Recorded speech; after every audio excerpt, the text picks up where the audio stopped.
بسم الله الرحمن الرحيم.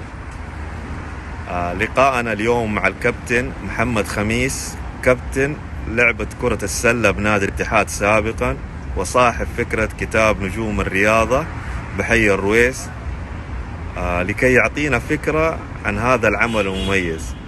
أبو عبد الله، كيف حالك؟ الله يسلمك، الله يحييك وحبابك. ايش اخبار الكتاب، كتاب نجوم الرياضة في حي الرويس يا ابو عبد الله؟ طبعا كتاب نجوم الرياضة بحي الرويس طبعا خلاص في اخر جاهزيته ان شاء الله باذن الله، تدشينه قريب خلال الشهر هذا.